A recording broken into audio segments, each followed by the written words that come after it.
जो प्रभु के प्रति समर्पित होते हैं वो अपने प्रियजनों के प्रति भी संवेदनशील होते हैं। बीमारी की अवस्था में मीरा अपने दादाजी को किसी प्रकार का भी कष्ट नहीं देना चाहती थी, इसलिए उसने भोजराज के आने की बात उन्हें नहीं बताई, पर उसने अपने मन का भाव अपने गिरधर गोपाल को बता दिया, जिनसे ना वो कुछ छिपाती थी और ना ही जिनसे कुछ छिपा था।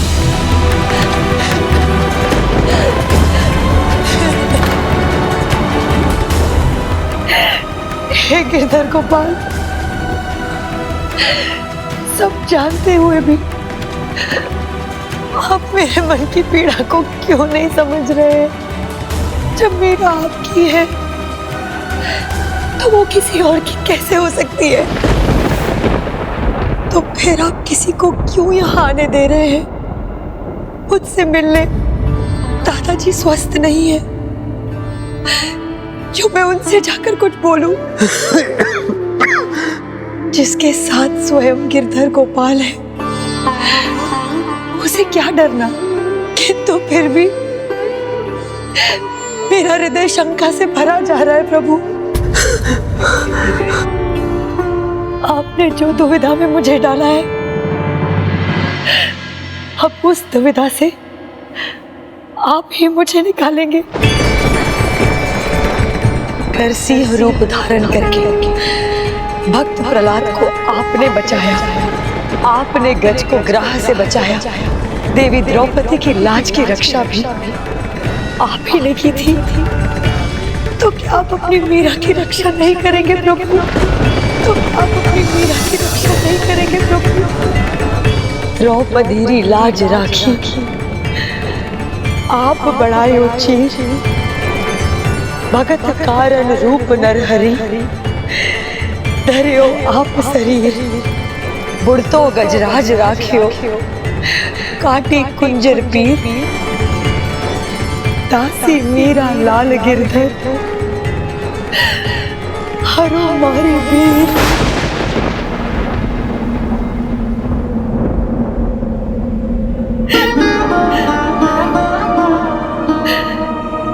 हे गिरधर गोपाल, इस दुविधा में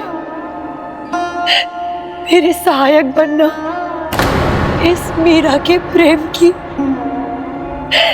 लाज रखना प्रभु।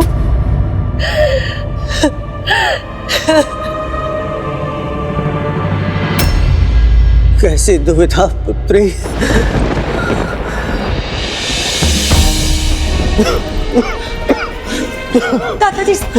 दादाजी आइए, बैठिए बैठिए।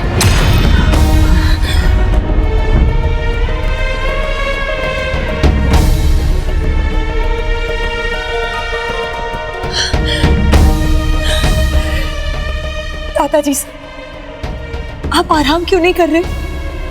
यहाँ उठकर क्यों आए? पहले मेरे प्रश्न का उत्तर दो पुत्री। कौन सी दुविधा है जो तुम्हें व्यथित कर रही है? दादाजी साहब, इस समय मेरी केवल एक ही व्यथा है कि आपका स्वास्थ्य ठीक नहीं है। यदि आप मुझे परेशान नहीं देखना चाहते तो जल्दी से ठीक हो जाइए। आ ही गया हूँ, तुम मेरी एक अभिलाषा पूर्ण कर पुत्री।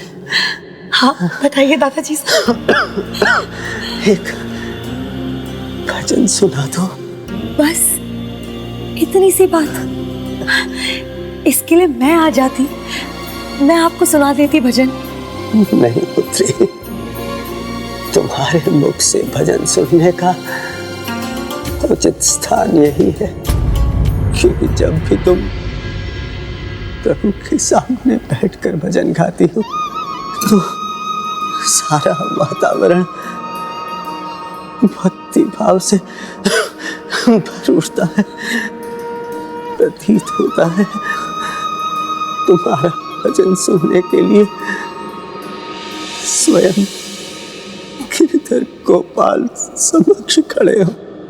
दादाजी साहब, यदि आपके मन में गिरधर गोपाल के लिए इतना अपार प्रेम है और उनके प्रति आपकी अडिग भक्ति है, तो फिर आपने अपना जीवन उन्हें समर्पित क्यों नहीं किया? तुम्हारे प्रकार उनकी भक्ति में अगर सारा जीवन बिता सकता तो अवश्य बिताता बिटिया, परंतु सांसारिक कर्तव्यों को निभाना भी तो आवश्यक था। किंतु दादाजी साहब, एक प्रभु भक्त का कर्तव्य ही होता है ना, प्रभु भक्ति। ये जीवन ईश्वर की देन है पुत्री, तो कर्तव्य भी तो उन्हीं की देन है ना। गिरिधर गोपाल से हमें जो भी मिला है, गिरिधर के दिए दायित्व से मुख मोड़ना उनसे मुख मोड़ने के समान है पुत्री। और उनका कोई भी सच्चा भक्त ऐसा कैसे कर सकता है? दादाजी साहब रुकिए, मैं अभी वैद्य को बुलाती हूँ। वैद्य की दी औषधि व्यर्थ है पुत्री। भांग की औषधि, उनका भजन ही मुझे मेरे इस कष्ट से मुक्ति दिला सकता है। विलंब मत करो बिटिया, मुझे भजन गाकर सुना। कहीं अत्यधिक विलंब न हो जाए। भजन शुरू करने के बाद रुकना नहीं।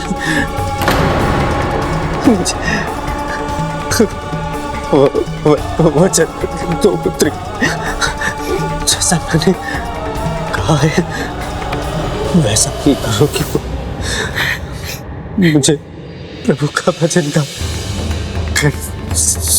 सुनाओ। हाँ दादाजी साहब, मैं आपको वचन देती हूँ।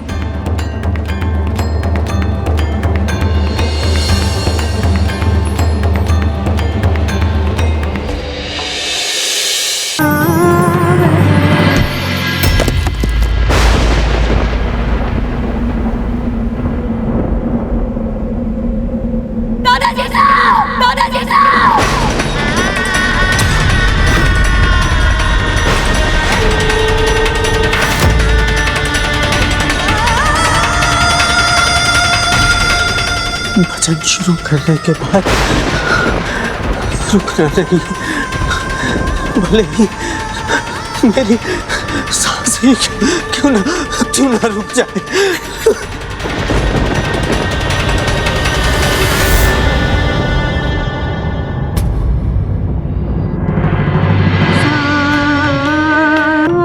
पिताजी साहब,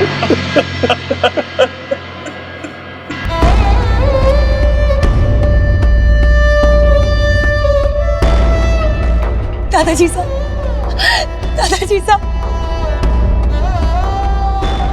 जब तक मैं जीवित हूं तुम्हारा सांसारिक विवाह नहीं होगा, नहीं होगा।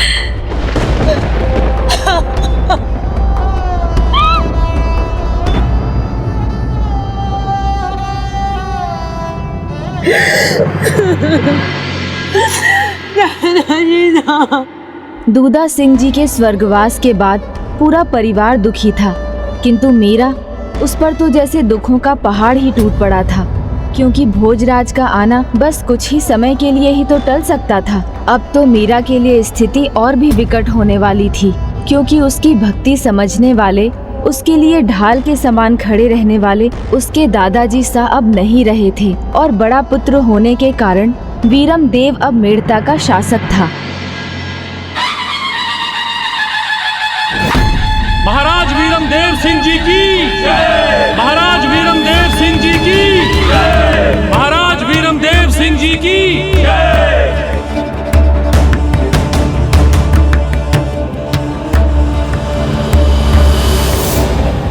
इस जयकारे के असली अधिकारी पिताजी सा है, मैं नहीं। आज ये उन्हीं का मार्गदर्शन है कि हमारे राज्य में सुख और समृद्धि की फसल लहलहा रही। इसलिए जयकारा करना है तो महाराज दूधा सिंह का कीजिए। महाराज दूधा सिंह जी की, महाराज वीरमदेव सिंह जी की। हमारे पूर्वजों ने हमेशा राजपूतों की परंपराओं का मान रखा। हमारे पिताजी ने भी उसका पालन किया और उसे आगे बढ़ाया। मैं भी इन परंपराओं के सम्मान पर कोई आंच नहीं आने दूंगा और अपने राज्य मेड़ता के आन बान और शान के साथ कोई समझौता नहीं करूंगा। पिताजी के जाने का दुख हम सभी को है। पूरा राज्य राजघराने के साथ इस शोक में डूबा हुआ है, किंतु जल्दी ही हमें उत्सव मनाने का मौका मिलने वाला है, जब मेरी भतीजी मीरा का विवाह चित्तौड़ के राजकुमार कुंवर भोजराज से होगा।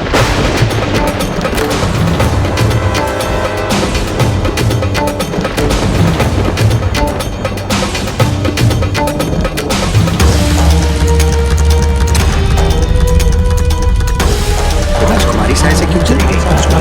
राजकुमारी सा को ऐसे नहीं जाना चाहिए। नहीं जाना चाहिए था। ठीक कह रहे हो। हाँ, ठीक है, राजकुमारी सा को ऐसे नहीं जाना चाहिए उन्हें। पता नहीं क्या हो गया राजकुमारी सा को? वो यहाँ से ऐसे ही चली क्या हो गया राजकुमारी सा को? लगता है मीरा लज्जा गई।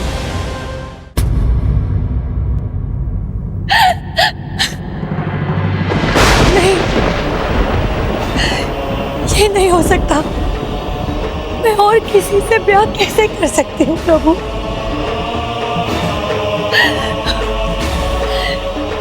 हे गिरधर गोपाल, ये कैसी लीला है आपकी?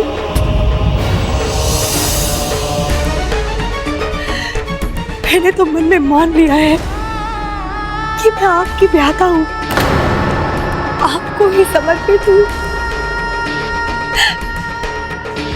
आप ही मेरे सब कुछ हो और सदा आप ही रहोगे, तो फिर कोई और मेरे हृदय में कैसे जगह पा सकता है?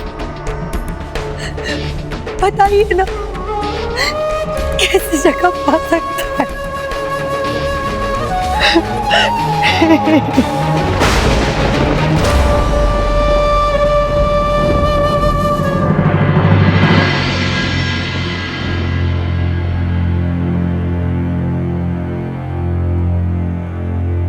अनुज रतन, तुम्हारी पुत्री को भले ही पिताजी शाह ने लाड दुलार से सर पर चढ़ा रखा हो, किंतु अब हम अपने आदेश की अवहेलना नहीं सहेंगे।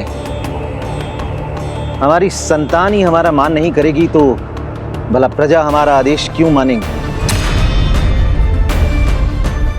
अब हमें अपने घर में अनुशासन बनाना ही होगा, जिसके लिए अधिक समय नहीं है हमारे पास।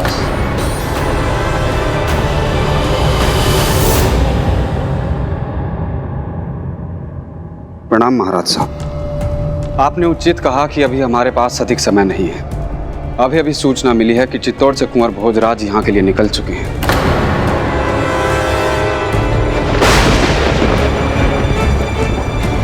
और आपके राजा बनने की बधाई और शुभकामनाएं देने के लिए वो कल सुबह तक यहाँ पहुँच भी जाएंगे।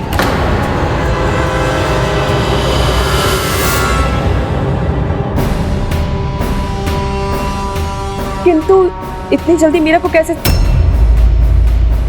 अब समझाने का समय निकल चुका। बस हम यही चाहते हैं कि जब भोजराज यहाँ आए तो उनके मन में कोई प्रश्न उत्पन्न ना हो। कुछ भी ऐसा नहीं होना चाहिए जिससे दो राजपूत राजघरानों में मनमुटाव पैदा हो। ये बात आप मीरा को जाके समझा दीजिए।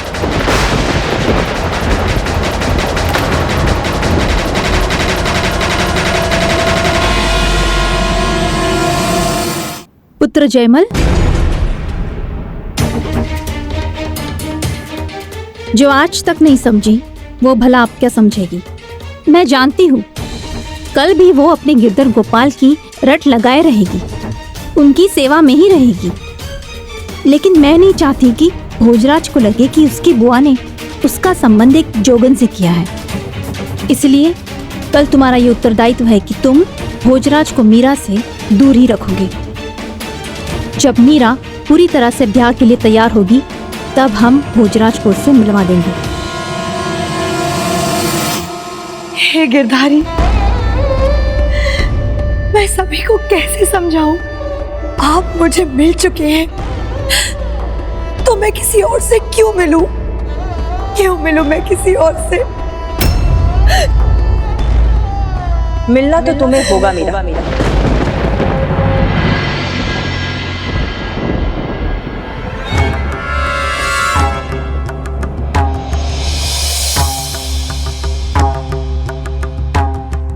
अब समझाने का समय नहीं है।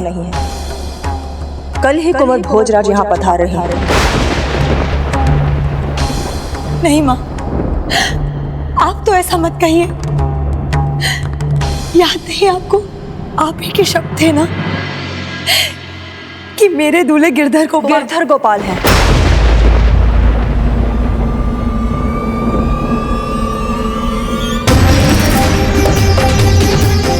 हाँ, कहा था मैंने। आज वही माँ तुमसे कह रही है, अपना बचपना त्यागो और सत्य को स्वीकार करो। तुम्हारे दादा साहब के स्वर्गवास के बाद आज पहली बार खुशी ने महल में दस्तक दी है। ऐसे अवसर पर भी पूरे महल में किसी का मन शांत नहीं है और उसका कारण तुम हो मीरा, तुम।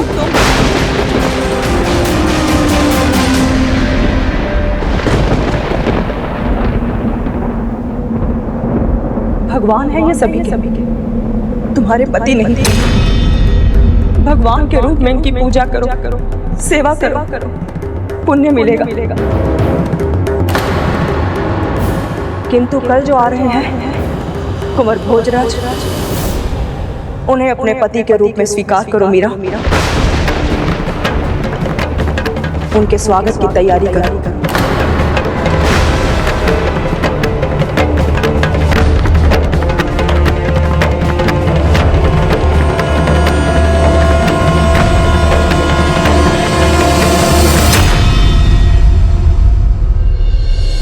बिटिया, परिवर्तन संसार का नियम है। समय के साथ साथ बातों के मायने बदल जाते हैं। अब तुम्हारे दादा सा इस महल के राजा नहीं है, तुम्हारे ताऊ सा है। उन्हीं का शासन चलता है यहाँ और हम सभी को उनके आदेश का सम्मान करना है। इसलिए भूल जाओ मैंने कभी कहा था कि गिरधर गोपाल तुम्हारे दूल्हे हैं। या तुमने कभी उनसे विवाह की कल्पना भी की थी? या तुमने कभी उनसे विवाह की कल्पना भी की थी?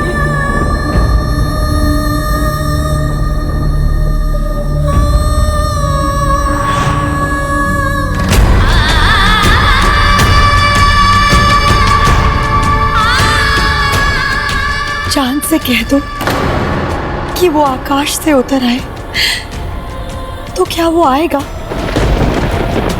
सूरज से कह दो कि किरणें भेजना बंद कर दे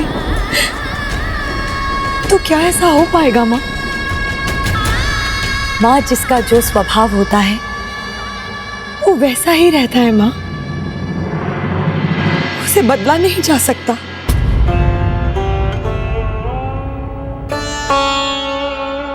मेरे गिरधर गोपाल के प्रति जो मेरी आसक्ति है, मेरा प्रेम है, मेरी भक्ति है, यही मेरे मूल स्वभाव है माँ। यही मेरे प्राण है। मैं इनके बिना जीवित नहीं रह सकती माँ। मैं इनके बिना जीवित नहीं रह सकती माँ। मैं माँ माँ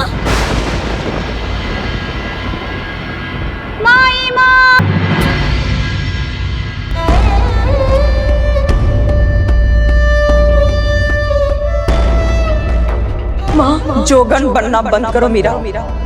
कुछ तो हमारी लाज रखो। आज बस इतनी कृपा करना हम पर कि अपने ये जोगन रूप लेकर अपने होने वाले पति कुंवर भोजराज के सामने मत लेकर आना मीरा।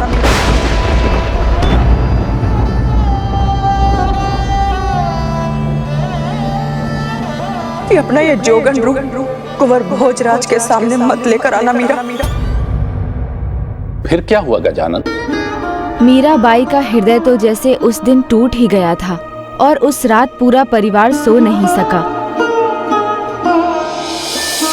मीराबाई अकेली रह जाने के दुख में उसके माता पिता इस शंका में कि मीराबाई से भोजराज के सामने कोई भूल ना हो जाए, एवं उसके ताऊजी और ताई जी इस भय में कि यदि कुंवर भोजराज को कुछ बुरा लग गया तो फिर उसका क्या परिणाम होगा।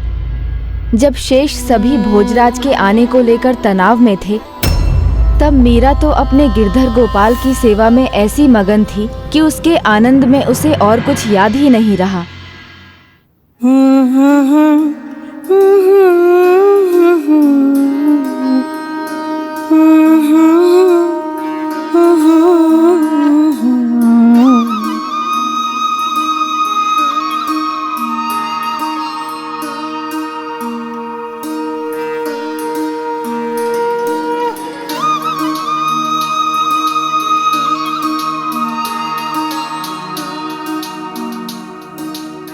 देखो मीराबाई साहब को पति के आने की खुशी में चेहरा कैसे खिल उठा है।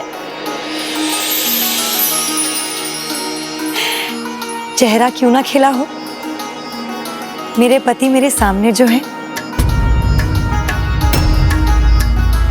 हाँ, मेरा विवाह हो चुका है इनसे, मेरे गिरधर गोपाल से। किंतु मीराबाई साहब, हमने तो आपको दुल्हन के जैसा सजा हुआ कभी नहीं देखा।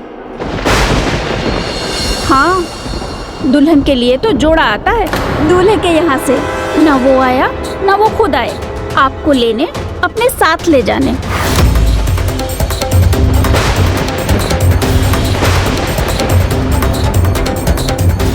जिसका मतलब है जो तुमने सोचा था बस एक सपना था।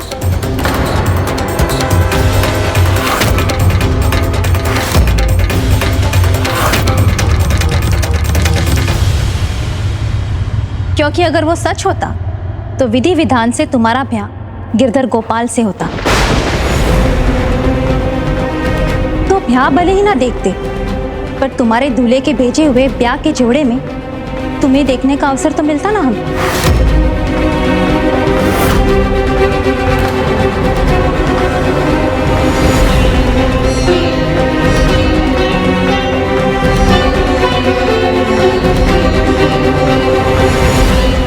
अब उन्हें क्या देख रही हो? वो तो सब सुनते हैं ना। मैंने जो कहा सुनी चुके होंगे। वो तो सब सुनते हैं ना। मैंने जो कहा सुनी चुके होंगे। मैंने जो कहा सुनी चुके होंगे। अब मेरी बात ध्यान से सुनो। राजघराने की लाज, आन बान शान तुम्हारे हाथों में है। मेरा भतीजा कुंवर भोजराज चित्तौड़ से आता ही होगा। वो तुम्हें ऐसे जोगन के रूप में देखेगा तो उसे धक्का लगेगा। इसीलिए श्रृंगार करो, आभूषण पहनो और उसके स्वागत के लिए तैयार हो जाओ।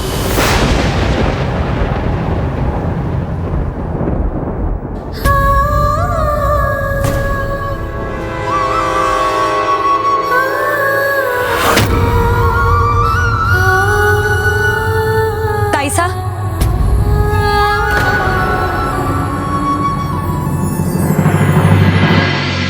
मैं आपकी चिंता समझती हूँ। मेड़ता के आदरणीय अतिथि आपके भतीजे कुंवर भोजराज के सामने मैं आऊंगी ही नहीं। फिर इससे किसी को कोई आपत्ति नहीं होगी।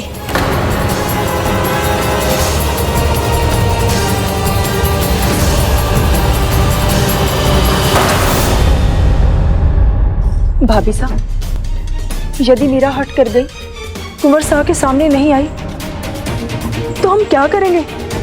कैसे समझाएंगे कुंवर साहब को?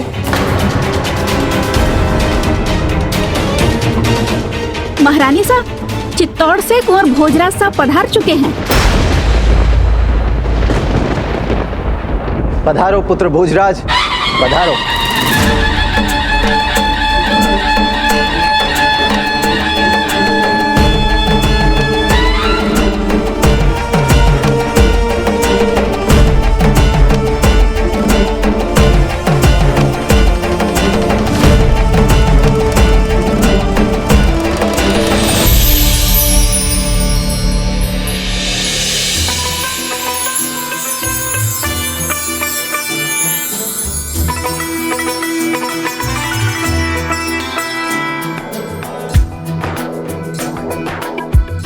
अब सभी बड़ों को मारा प्रणाम। जयमल मारे भाई, तुम तो गले मिलो।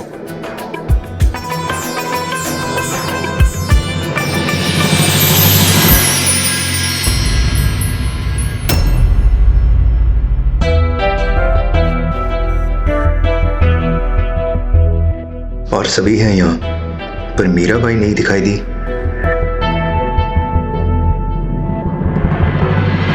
अरे कुंवर साहब, आप इतनी लंबी यात्रा करके आए हैं, पहले हाथ मुंह धोकर भोजन कर लीजिए।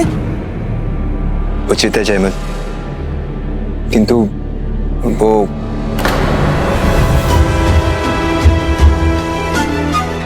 सामने ही तो है अतिथि कक्ष। आप तैयार हो जाइए, बहुत स्वादिष्ट पकवान पके हैं आपके लिए। चलिए।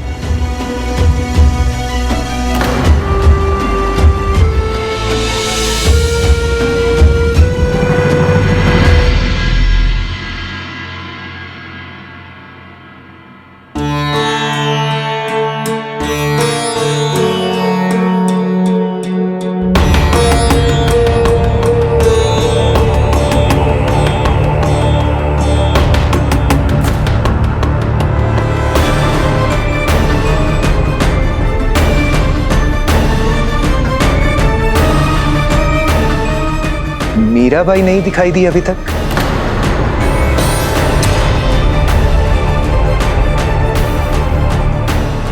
नहीं, अभी नहीं। अभी किसी भी बात की भोजराज को हमारी चिंता की भनक भी नहीं पड़नी चाहिए। वैसे तो वो आज ही चित्तौड़ जा रहा है, हम समझा लेंगे मीरा को फिर।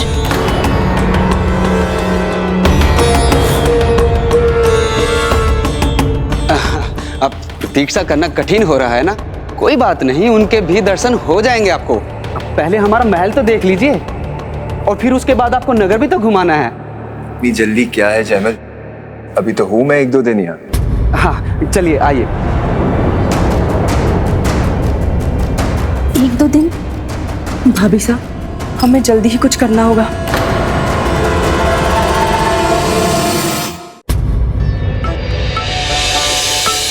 मीरा के परिवार ने बहुत प्रयत्न किए कि मीरा की सच्चाई को भोजराज से छिपाया जा सके, परंतु सच को कब तक छिपाया जा सकता है? मुझे तो लगता है वो पूरा दिन आज द्वार नहीं खोलने वाली।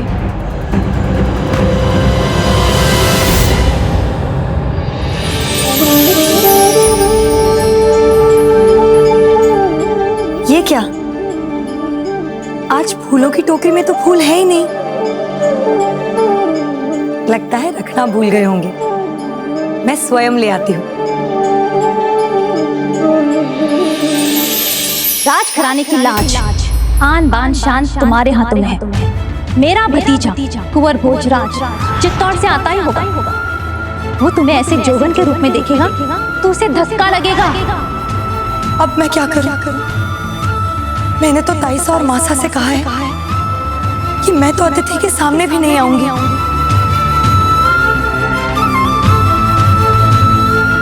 किंतु मैं अपने गिरधर गोपाल को उनके प्रिय फूलों से वंचित कैसे रख सकती हूँ?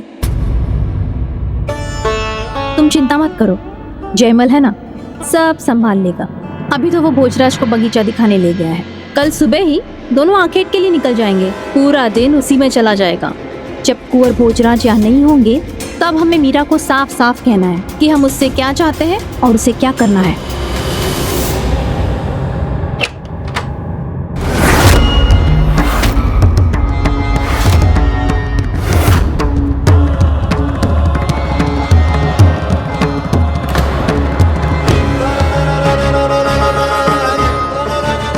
इसने द्वार क्यों खोल दिया और ऐसे जोगन के भेष में कहाँ चली जा रही है ये? भाभी साहब, मीरा तो बागीचे की तरफ जा रही है जहाँ कुंवर साहब भी है।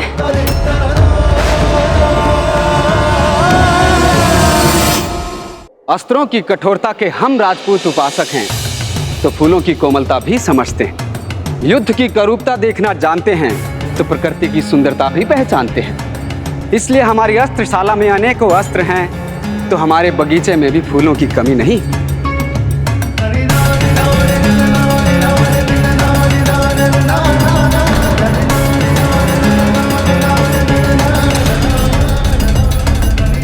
दादाजी शाह ने ये बगीचा लगवाया था।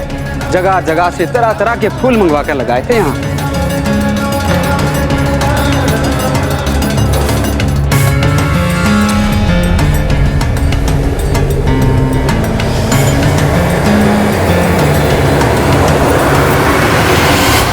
भाभी साहब, मीरा तो कुंवर साह के सामने आने ही वाली है। अब क्या होगा भाभी साहब?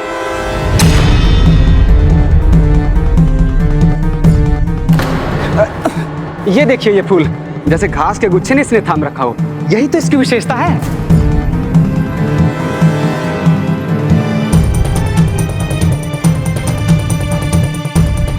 ये तो घास का गुच्छा ही है।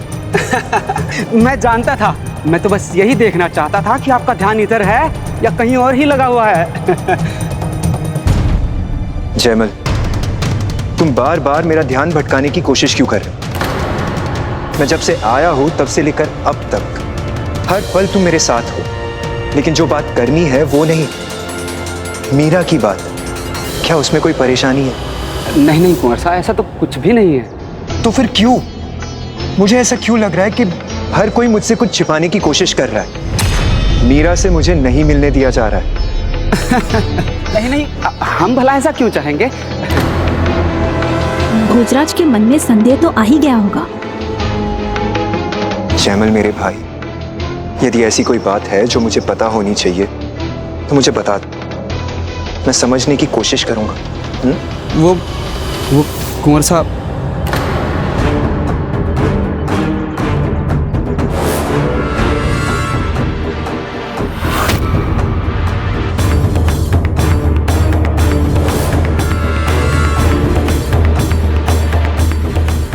कल तुम्हारा उत्तरदायित्व है कि तुम भोजराज को मीरा से दूरी रखोगे।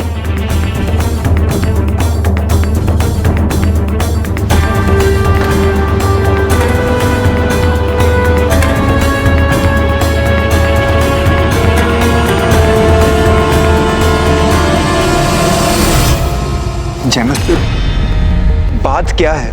मुझे कुछ समझ नहीं आ रहा है। अभी तो तुम वहां ऐसे देख रहे थे जैसे तुम्हें कोई सांप सूंघ गया हो, और जब मैंने देखा तो कुछ नहीं था। मुझे लगता है कि इस रहस्य से पर्दा तभी उठेगा जब मैं स्वयं मीराबाई से मिलूंगा। अब रहस्य तो कुछ है ही नहीं। अब लगता है आप बहुत उतावले हो रहे हैं मीराबाई साहब से मिलने के लिए। तो इसमें बुरा क्या है? जिससे मेरा विवाह होना है, मैं उसे भेंट कर उसे समझना चाहता हूँ। उसे क्या अच्छा लगता है, क्या अच्छा नहीं लगता है, ताकि विवाह के बाद मैं उसे खुश रख सकूं।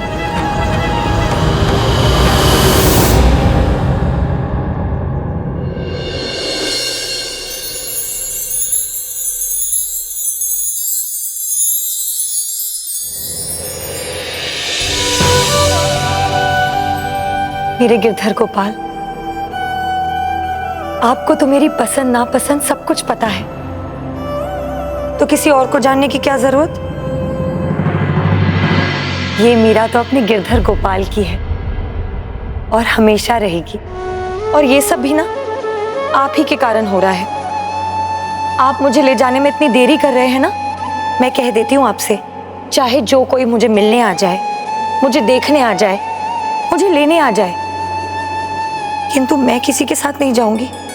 मैं सिर्फ आपके साथ जाऊंगी, आपके देश, आप ही के घर, और कहीं नहीं।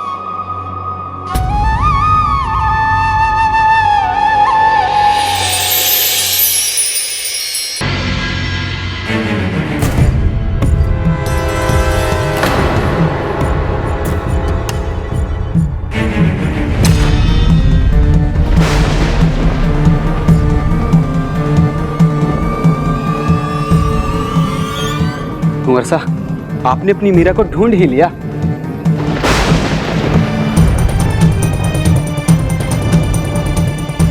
आप बहन मीरा साहब, देखिए तो आपसे मिलने कौन आए हैं। चित्तौड़ के कुंवर भोजराज आए हैं आपसे मिलने। जिसकी दृष्टि के सामने स्वयं त्रिलोक के अधिपति खड़े हो, उसकी दृष्टि भला किसी और पर क्या जा सकती है? मीरा, ये क्या कर रही हो? क्या पाओगी ये सब करके? मैं अपने गिरधर गोपाल को तो पा चुकी हूँ और कुछ पाने की कोई इच्छा नहीं रही माँ। किंतु लगता है अपने प्रभु के प्रति आपका प्रेम अटूट है, अडीग है, निस्वार्थ है। जहाँ स्वार्थ हो वहाँ प्रेम का, जहाँ निस्वार्थ भाव है वही सच्चा प्रेम है।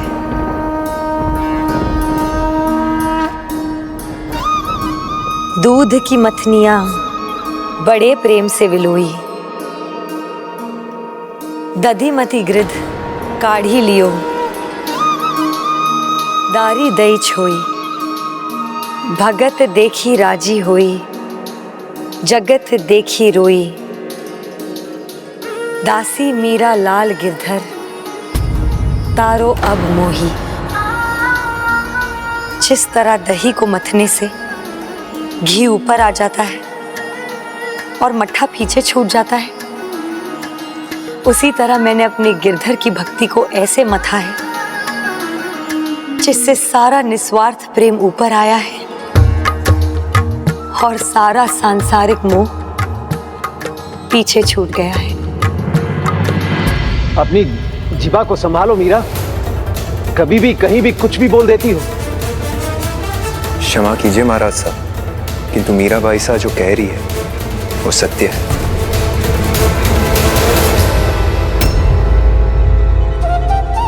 इनके मन का भाव मैं समझ गया। इनकी मन की गहराई में इनके गिरधर के प्रति इनका प्रेम अटूट है और उनसे अटूट नाता है इनका। हाँ, मैं अपने गिरधर की हूं और गिरधर मेरे। इससे बढ़कर भला और किसी से क्या नाता हो सकता है।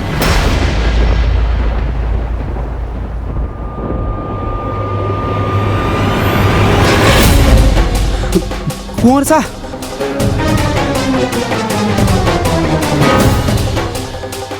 कुछ देर शांत नहीं रह सकती थी तुम? कुछ तो मान रखती। एक बार पीछे मुड़ के देखा तक नहीं तुमने। किंतु माँ, मैं तो आपके वचन का ही मान रख रही थी। आपने ही कहा था ना कि अपना जोगन बेसुने मत दिखाना। मैंने वही तो किया।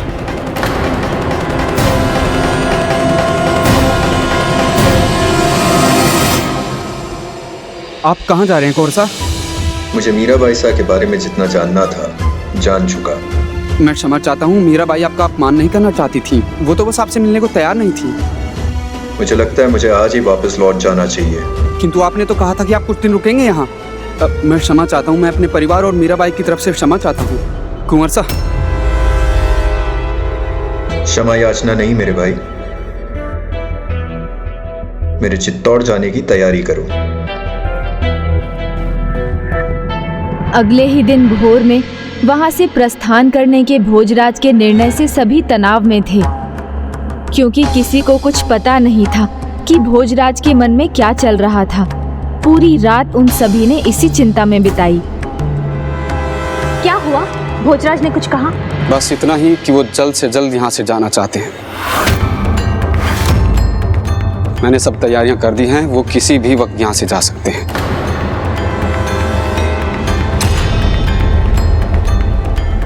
मेरा तो जी घबरा रहा है। ये संबंध मुझे होता हुआ नहीं दिख रहा।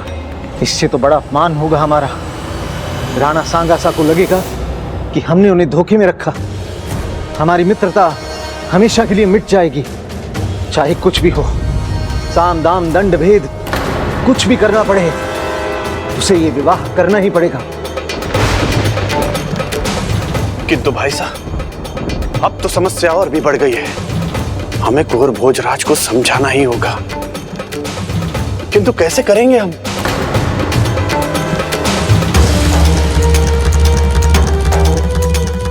उपहार से उपयुक्त दूसरा कोई उपाय नहीं है। इस बिगड़ती परिस्थिति को संभालने के लिए मीरा की ओर से कोई उपहार भिजवा दीजिए।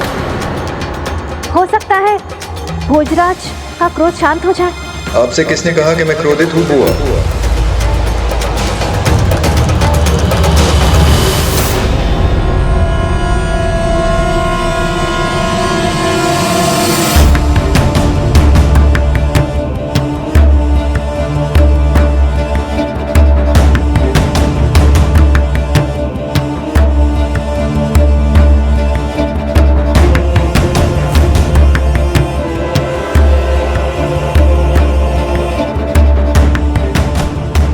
मीराबाई सा से मिलने के बाद मैं अपना अंतिम निर्णय ले चुका हूँ।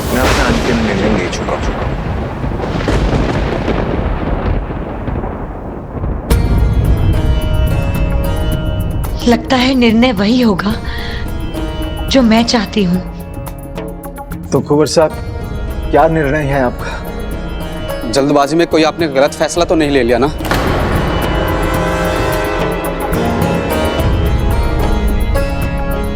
नहीं जयमल,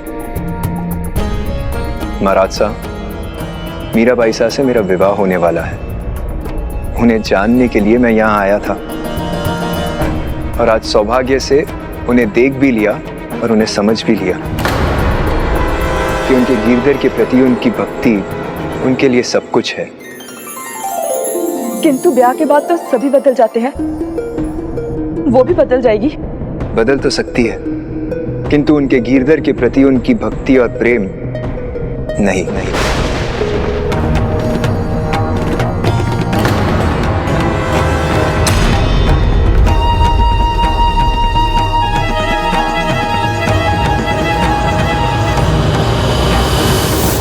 जो मुझे स्वीकार है।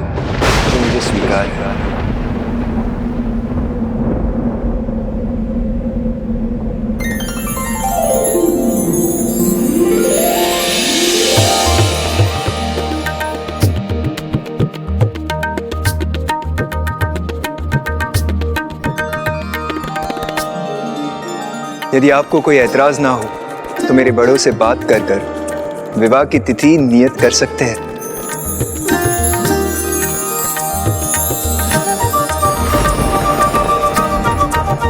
किंतु मेरा विवाह इनके साथ कैसे संभव है? मुझे आज्ञा दीजिए।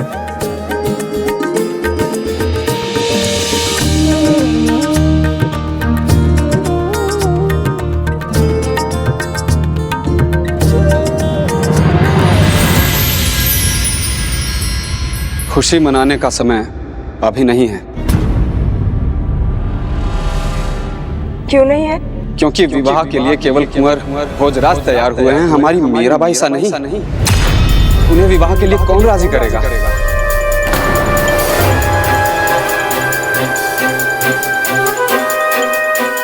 अब मैं किसी की कोई भी बात नहीं सुनूंगा। मीरा को भोजराज से अच्छा पति मिल ही नहीं सकता। एक ऐसा पति जो उसकी भक्ति को स्वीकारता। अब वो हाँ कहे या ना, मीरा की शादी भोजराज से ही होगी।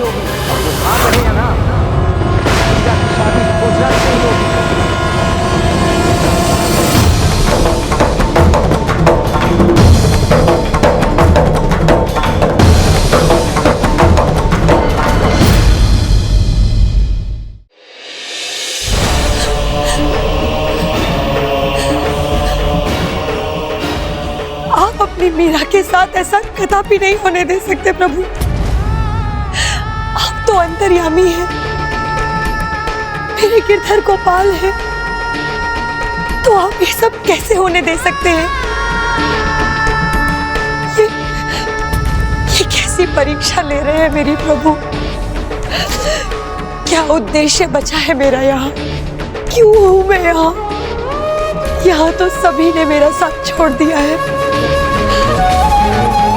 आप तो मेरा साथ ना छोड़ो प्रभु, आप तो मेरा साथ ना छोड़ो।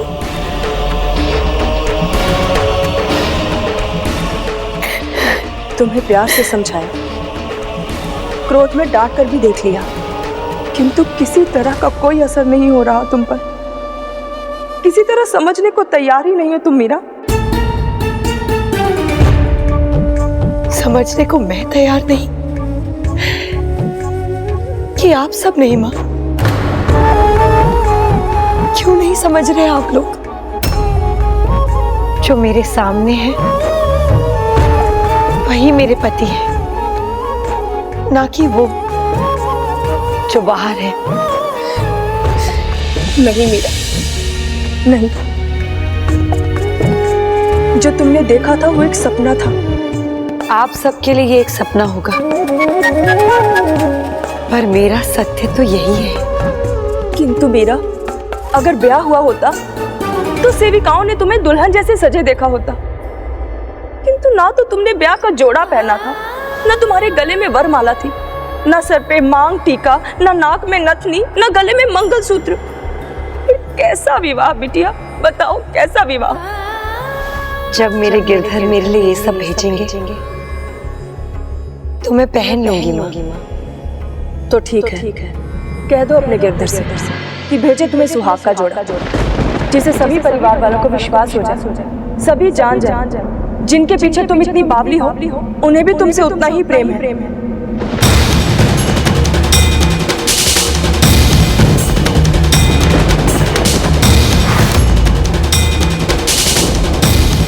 सभी जान जाए जिनके पीछे तुम इतनी बावली हो, उन्हें भी तुमसे उतना ही प्रेम है।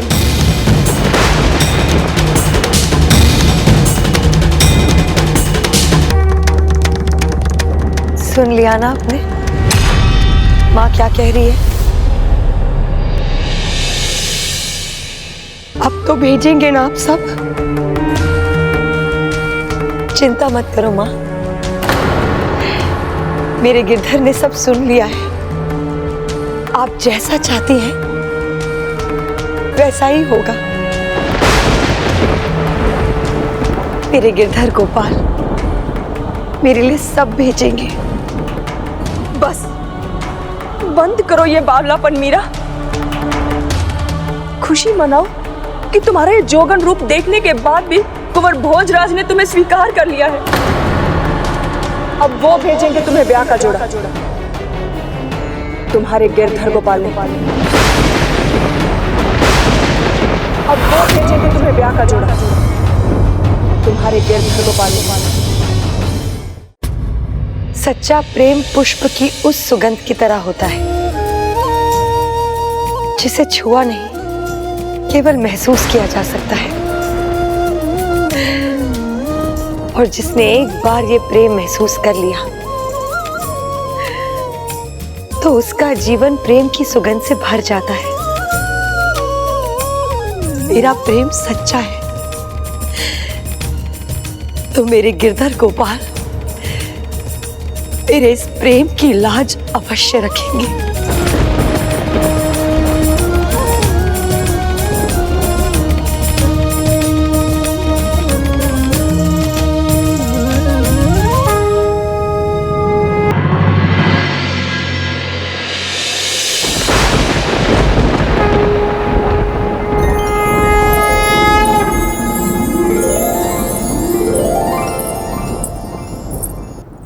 मीराबाई साहब जल्दी उठिए, उठिए, आपके लिए कुछ आया है।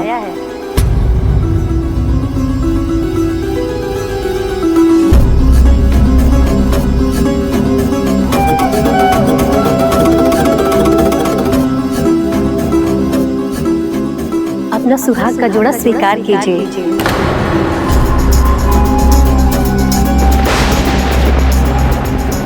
कहाँ से आया है? किसने भेजा है?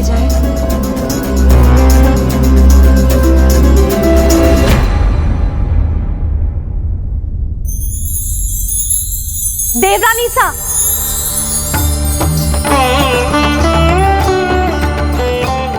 बड़ी खुशी की बात है। लगता है भोजराज ने राणा सा से अपने मन की बात कह दी, तभी तो मीरा के लिए वहां से ब्याह का जोड़ा आया है।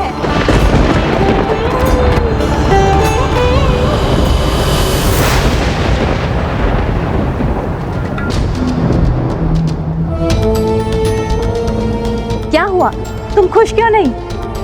भाभी साहब, आप तो जानती हैं मैं मीरा को समझा समझा के थक चुकी हूँ। अब समझाने की नहीं, उसे बताने की जरूरत है कि जल्दी ही उसका ब्याह होने वाला है। बस तुम जाकर ये शादी का जोड़ा उसको दे दो।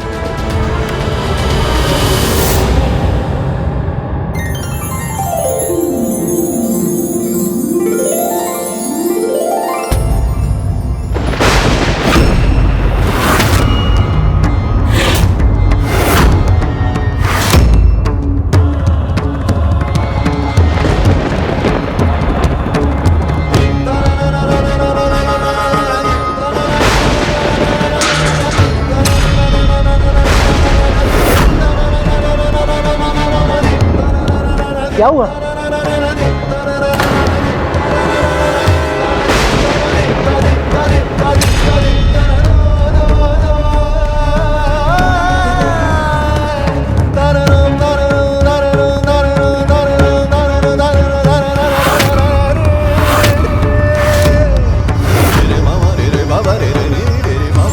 माँ, सच्चा प्रेम और ईश्वर दोनों एक समान होते हैं, जिसके बारे में बात तो सभी करते हैं, किंतु उसे महसूस नहीं कर पाते। ये देखिए, मेरे गिरधर गोपाल ने मेरे लिए सुहाग का जोड़ा भेजा। तोरण तोड़कर मुझे सुहागन बना गए।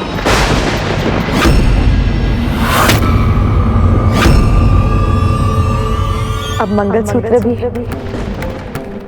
और वरमाला भी। अब तो आप सब लोगों को विश्वास हो गया ना, मेरे गिरधर गोपाल स्वयं आए, अपनी मीरा के साथ ब्याह रचाया उन्होंने।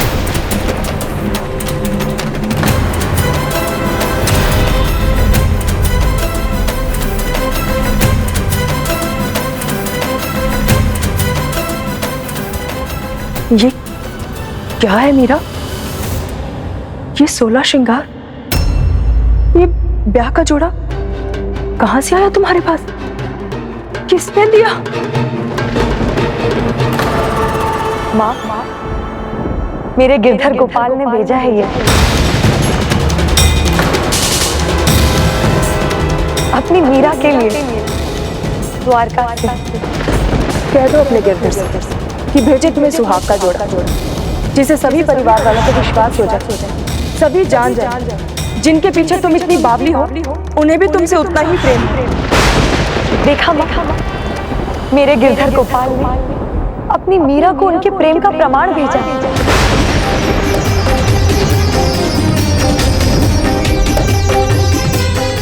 ऐसा आप गिरधर गोपाल के भेजे हुए जोड़े में देखना चाहती थी ना मुझे? ये देखिए कैसी लग रही हूं मैं। पर तुम्हारे दूल्हे के भेजे हुए ब्याह के जोड़े में तुम्हें देखने का अवसर तो मिलता ना हमें। मीरा बिटिया, शादी ब्याह पर ऐसा उपहास अच्छा नहीं है। नहीं पिताजी साहब, ये उपहास नहीं, ये सत्य है।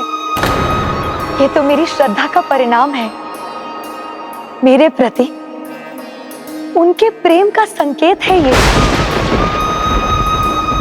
जो मेरे आराध्य भी है और मेरे पति भी, जो मेरे गिरधर है, मेरी भक्ति का फल है ये। बस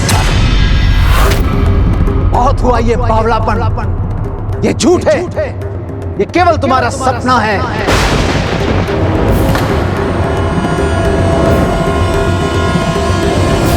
नहीं, आप सबके लिए ये एक सपना होगा, परंतु मेरे लिए एक सच है, मेरा एकमात्र सच। ये चूड़ियां, ये जयमाला, ये मंगलसूत्र, ये मांग टीका, ये नथनी, ये सुहाग का जोड़ा, यदि ये सब झूठ होता तो केवल मेरे सपने में होता, आप सबको नहीं दिखाई देता, किंतु अब तो ये आप सबके सामने है। और जितना ये सच है, उतना ही सच है मेरे पति, मेरे गिरधर नागर से मेरा विवाह।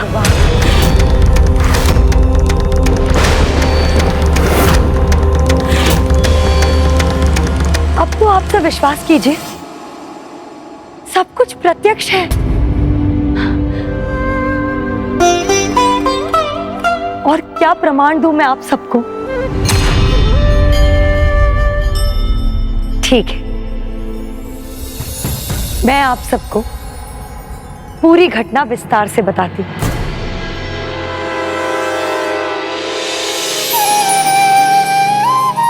मैंने अपने सांवरे से हमारी लाज रखने को कहा, आप सभी को यह दिखाने को कहा कि मेरा और उनका संबंध तो जन्म जन्मांतर का है। इसीलिए कल रात को उन्होंने मेरे लिए सुहाग का जोड़ा भेजा। कहाँ से आया है ये? किसने भेजा है? उन्होंने, जिनका आपसे जन्म जन्मांतर का नाता है, स्वयं प्रभु ने भेजा है हमें द्वारका से। लीजिए, अपना सुहाग का जोड़ा स्वीकार कीजिए। कहीं मैं सपना तो नहीं देख रही? नहीं मीरा, ये सपना नहीं है, तुम्हारे प्रति मेरा प्रेम है।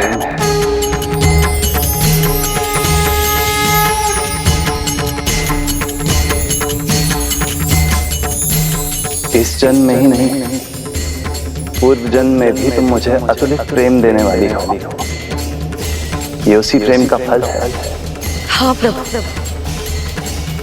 मुझे तो मेरे पूर्व जन्म की स्मृतियां भी दिखाई दी हैं।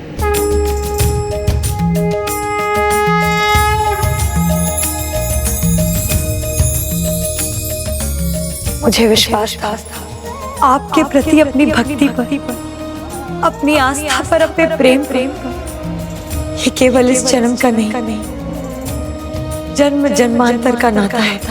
मैं सदा अपने वचन और वरदान का मान रखता हूँ।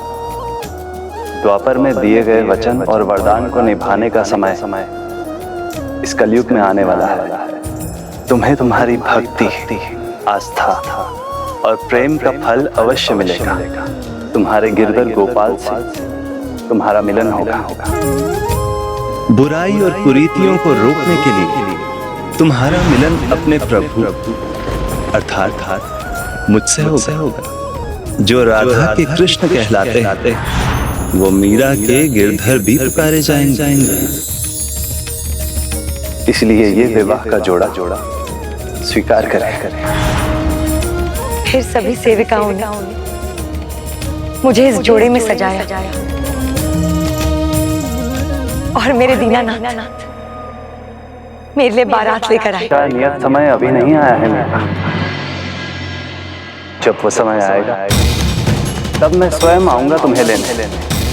फिर तुम सदा के लिए मेरे साथ रहने के लिए चली आना। फिर तुम सदा के लिए मेरे साथ रहने के लिए चली आना। अब मैं अपने गिरधर नागर की ब्याता, उनकी मीरा, इसी प्रतीक्षा में हूं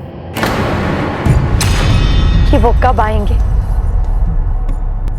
और मुझे अपने साथ ले जाएंगे। ये केवल तुम्हारे सपनों में ही संभव है। असंभव को संभव तो कर दिया है मेरे गिरधर गोपाल ने। फिर भी आपको विश्वास क्यों नहीं हो रहा था उजीसा? ये सुहाग का जोड़ा, ये श्रृंगार का सामान तुम्हें किसने दिया? किसने इसमें तुम्हारी मदद की?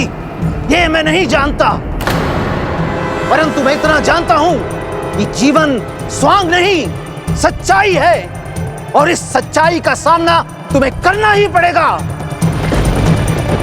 तुम्हें भोजराज से विवाह करना ही पड़ेगा। तुम्हें भोजराज से विवाह करना ही पड़ेगा। इस तरह अपने सपनों में डूबकर मैं तुम्हें अपना परिवार का नाम डुबाने नहीं दूंगा।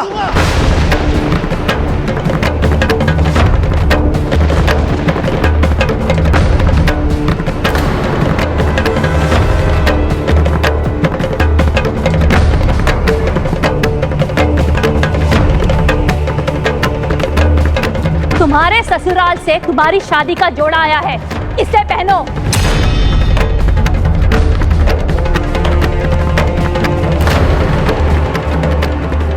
तुम सब क्या देख रहे हो? यहाँ कोई चमत्कार नहीं हुआ है, न प्रभु की कोई विशेष कृपा। भ्रम है ये। भ्रम से बुद्धि व्यग्र होती है, और जब बुद्धि व्यग्र होती है सारे तर्क नष्ट हो जाते हैं, और जब तर्क नष्ट होते हैं तो व्यक्ति का क्या होता है ये हम सब भली भांति जानते हैं।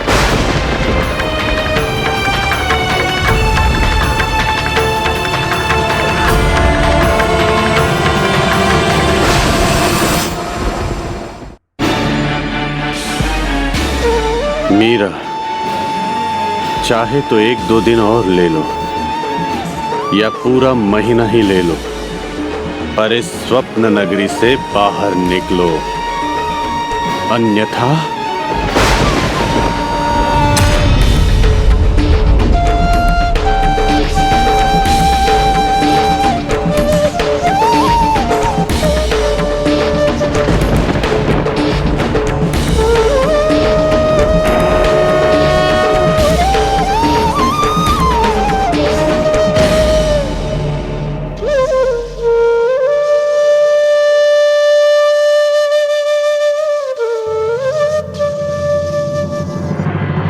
माँ तो अपने संतान की हर एक बात जानती है। अपने पति गिरधर गोपाल के प्रति मेरा आगाध प्रेम तो आप जानती ही होंगी कि हम दोनों एक दूसरे से कितना प्रेम करते हैं। आपको तो मेरी बात पर विश्वास है ना?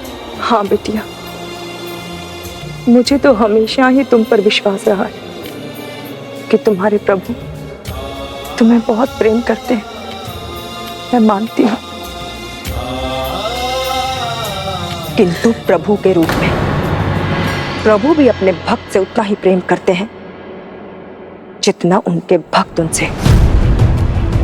ये भक्त और प्रभु के बीच का संबंध है, पति पत्नी का नहीं।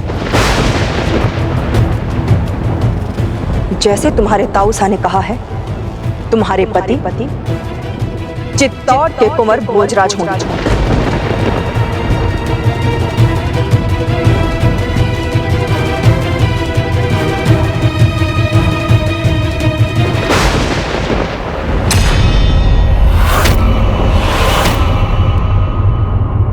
शीघ्र ही तुम्हारे ब्याह की तिथि नियत होगी। इस परिवार की लाज तुम्हारे हाथ में है।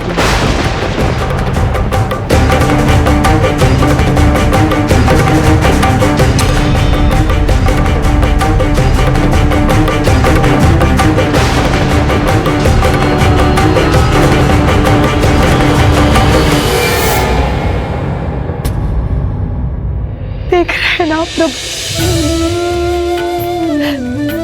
आज मेरा यहाँ कोई नहीं, ना पिता, ना माता, ना भाई। अब तो कोई मेरा है तो आप ही है प्रभु। अब तो मीरा पर ना तानों का कोई प्रभाव पड़ रहा था, ना ही किसी की दृष्टि का। उसकी भक्ति कम नहीं हुई, ना ही उसका प्रेम बदला।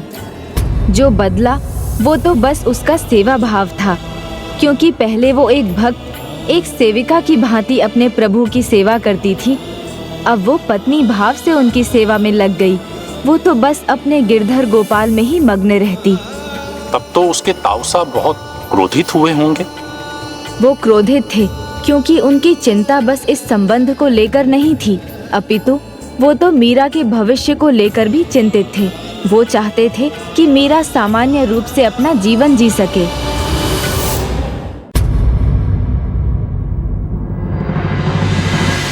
हे मेरे गिरधर गोपाल, कई दिन और महीने बीत गए हैं, अब कहीं वर्ष भी ना बीत जाए। मेरे प्रेम और धैर्य की और कितनी परीक्षा लेंगे आप? मैं तो सपने में भी विश्वास नहीं कर सकती कि आप मुझे भूल गए हैं। अब तो सेवक सेविकाएं भी परिहास करने लगे हैं। जोगन, बावली, न जाने किन किन नामों से पुकारने लगे हैं। मुझे तो कुछ समझ नहीं आ रहा है कि आखिर क्या उद्देश्य है इस मीरा का। मेरे जीवन का उद्देश्य आपकी ही प्रतीक्षा है, ये मैं जानती हूं। इसीलिए जब तक आप मुझे लेने नहीं आते,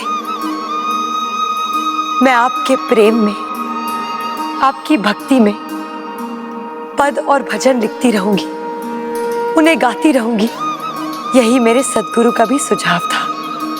भक्ति भाव से प्रेरित होकर जो भी तुम्हारे मन में आए, तुम उन शब्दों को कागज पर संजो देना। ये एक तारा और ये जाप माला सदा तुम्हारा साथ देंगे।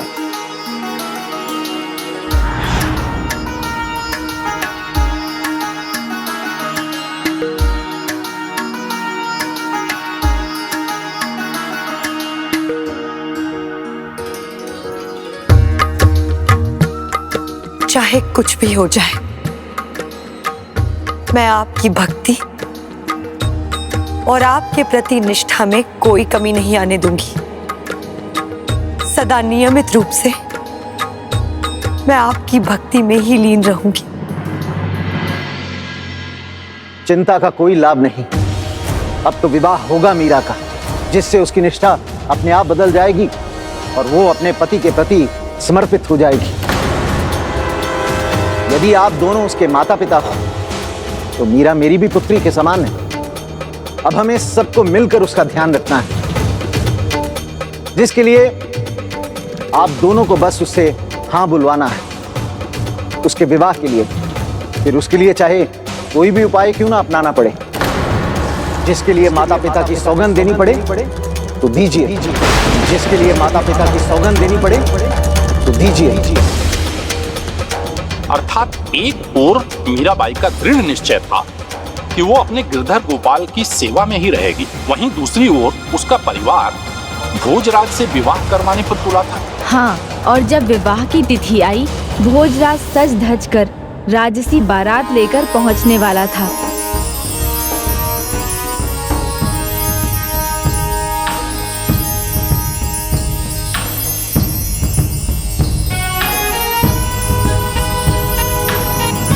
किंतु वहीं मीरा। मैं सौगंध लेती हूँ, अब कोई कुछ भी कहे, कितना भी कहे, मेरे लिखे पदों में मेरे गिरधर ही होंगे और मेरे हृदय में हमेशा की तरह आप ही वास करेंगे।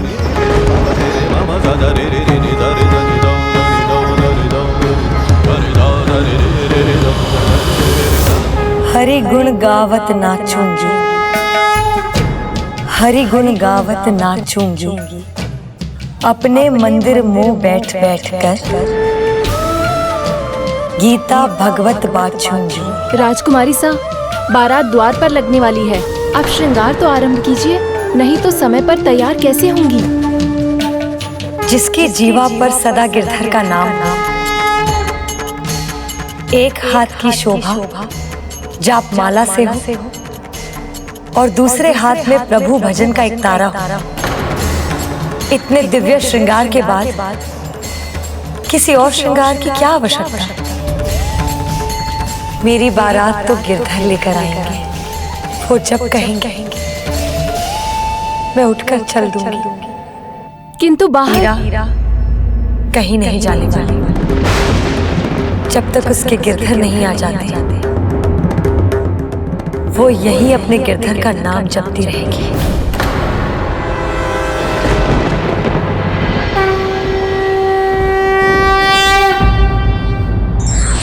कोई भी लक्ष्य व्यक्ति के साहस से बड़ा नहीं, जो परिस्थितियों से लड़ते हैं वो हारते नहीं।